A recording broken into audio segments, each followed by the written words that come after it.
Internet जब जन्मा तो उसने सब कुछ बदल कर रख दिया।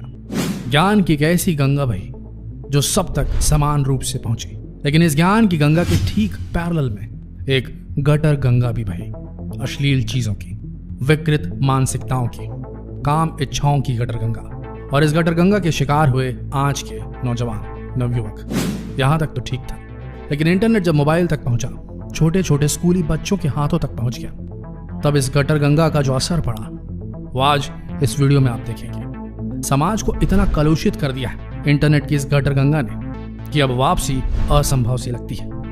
लेकिन देखिए ये वीडियो, क्या पता ये वीडियो देखकर कई बच्चों के कदम आगे बढ़ने से रुक सके, कई माता पिताओं को यह एहसास हो सके कि इंटरनेट को कुछ तो सेंसर करना जरूरी है। जो घटना अब हम आपको बताने वाले हैं वो भारत में तो नहीं घटी, लेकिन इसके बाद की घटना भारत में घटी है।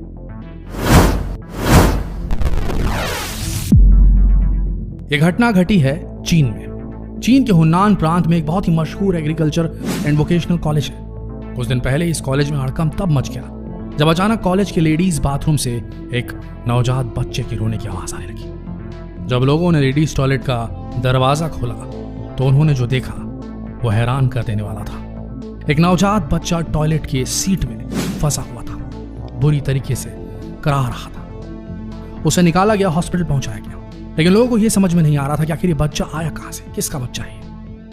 सीसीटीवी फुटेज को खंगाला गया, तब पता चला कि एक स्पेसिफिक लड़की उस टॉयलेट में गई थी। जब उस लड़की को बुलाकर सख्ती से पूछा गया तब उसने कबूला कि ये बच्चा मेरा है। यह लड़की 9 महीने से प्रेग्नेंट थी।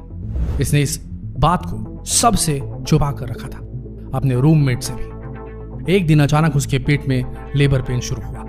फिर वो भाग कर लेडीज टॉयलेट गई और जहां पर उसने बच्चे को जन्म दिया, उसने नाल को काटा और बच्चे को पॉट में फेंक दिया। अब आप ही बताइए, इतने छोटे बच्चों को अगर इस किस्म की गटर गंगा से एक्सपोज किया जाएगा तो उन्हें किसी भी चीज की वैल्यू समझ में नहीं आएगी।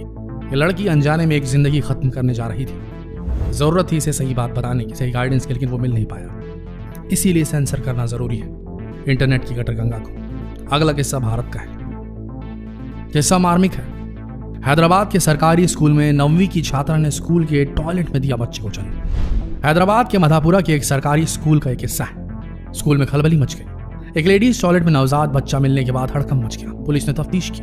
जब लोगों से सख्ती से पूछा गया तब पता चला कि 9वीं कक्षा में पढ़ने वाली एक छात्रा ने यह काम किया है। जब उस लड़की से पूछा गया तब उसने बताया कि वो 9 महीने से गर्भवती थी। अचानक लेबर पेन उठा, टीचर से परमिशन मांगी, टॉयलेट गई और वहां पर नाल काटकर बच्चे को जन्म दे दिया और क्लासरूम में वापस आके बैठ गई। सबसे बड़ी बात यह थी कि स्कूल में 20 शिक्षक काम करते हैं, लेकिन किसी को भी इसने भनक तक नहीं लगने दी कि लड़की प्रेग्नेंट है। असल में लड़की हमेशा अपने पेट को अच्छी तरीके से कपड़े से ढांक कर रखती थी, इसीलिए पता नहीं चल पाया कि लड़की प्रेग्नेंट है। जब लड़की से पूछा गया कि बच्चा किसका है तब वो कुछ भी बताने को तैयार नहीं थी, लेकिन शक लड़की के पड़ोसी पर जा रहा था जो अक्सर उसे स्कूल छोड़ने आया करता था। ये तो हाल हो चुका है हमारे समाज का। अगला किस्सा और भी हैरान करने वाला है, जहां एक बच्ची ने हॉस्टल के बाथरूम में जन्म देकर बच्चे को खिड़की से बाहर फेंक दिया था। आंध्र प्रदेश की घटना है, निजामाबाद की। एक बड़ा मशहूर स्कूल है वहां पर दोस्तों, और उसमें एक हॉस्टल है। दूर दूर से लड़कियां पढ़ने के लिए आती हैं और हॉस्टल में ठहरती। 10वीं की एक छात्रा थी, इसी होटल में रहा करती थी। बताया जाता है कि कक्षा 6वीं से इसी हॉस्टल में रहती आई थी। गर्मी की छुट्टियां खत्म होती ही यह लड़की हॉस्टल में वापस आ जाती थी।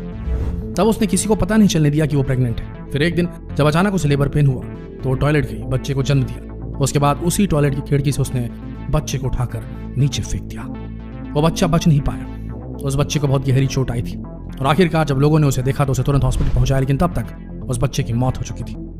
जांच के बाद पता चला कि ये सारा किया धरा 10वीं में पढ़ने वाली उसी छात्रा का है। पुलिस उसे सख्ती से पूछताछ कर रही है, जानने की कोशिश है कि बच्चा किसका है, लेकिन लड़की कुछ भी कहने को तैयार नहीं है। दोस्तों, भारतीय परंपरा में और दुनिया भर के हर देश की परंपरा में एक एज लिमिट तय की गई है शादी की और इस किस्म के रिलेशनशिप को आगे बढ़ाने की। उसका सबसे बड़ा रीजन ये है कि तब जो बाल मन रहता है वो परिपक्व हो जाता है, मैच्योर हो जाता है, उसे समझ में आ जाता है कि वो क्या करने जा रहे हैं, और जब वो जिम्मेदारी लेने के लिए तैयार हो जाते हैं तभी उनका हक बनता है कि वो बच्चे को जन्म दें। लेकिन जब छोटे बच्चे ऐसे कामों में लिप्त हो जाएंगे, इंटरनेट की गटर गंगा से प्रभावित होकर ऐसे काम करने पे मजबूर हो जाएंगे जिनका नतीजा बहुत ज़्यादा शर्मनाक होगा, तो आप उन्हें कैसे रोक पाएंगे? उनका बाल मन इस सिचुएशन को हैंडल करने के लिए बना ही नहीं है। आप उन्हें जघन्य अपराधी कह लें, लेकिन असलियत यह है कि अपराध उनका किया धरा नहीं है। ये जो इंटरनेट की गटर गंगा बह रही है, उसका जो एक्सेस हमने उनके हाथों में दिया है, ये उन्हें बहुत कुछ बिगाड़ रहा है। जिस समाज में हम उन्हें आज बड़ा कर रहे हैं, उनका पालन पोषण कर रहे हैं, अगर ये समाज उन्हें अच्छी शिक्षा नहीं दे सकता तो ऐसे गुनाहों के लिए उन्हें जिम्मेदार मानना हमारे हिसाब से सही नहीं है। हमें बच्चों को ऐसा एनवायरनमेंट देना होगा जहां पर वो सही तरीके से ग्रो कर सके, इंसानी वैल्यू को समझे, मनुष्य की जीवन की कद्र कर सके, तभी ये समाज सुधर सकता है। नहीं तो अभी की स्थिति में तो सीधा साफ जाहिर है कि ये समाज पतन की ओर बढ़ रहा है और धीरे से इंटरनेट के ज्ञान की गंगा, उसके बाजू में बहती गटर गंगा में हम सब विलीन होने वाले हैं। जितना हो सके इस संदेश को फैलाइए, क्या पता लोगों की आंखें खुल जाएं और वो गलत कदम उठाने से पहले रुक जाएं। शेयर कीजिए इस वीडियो को फेसबुक पर, व्हाट्सएप पर, यूट्यूब पर, ताकि देश संभल सके, समाज संभल सके। धन्यवाद।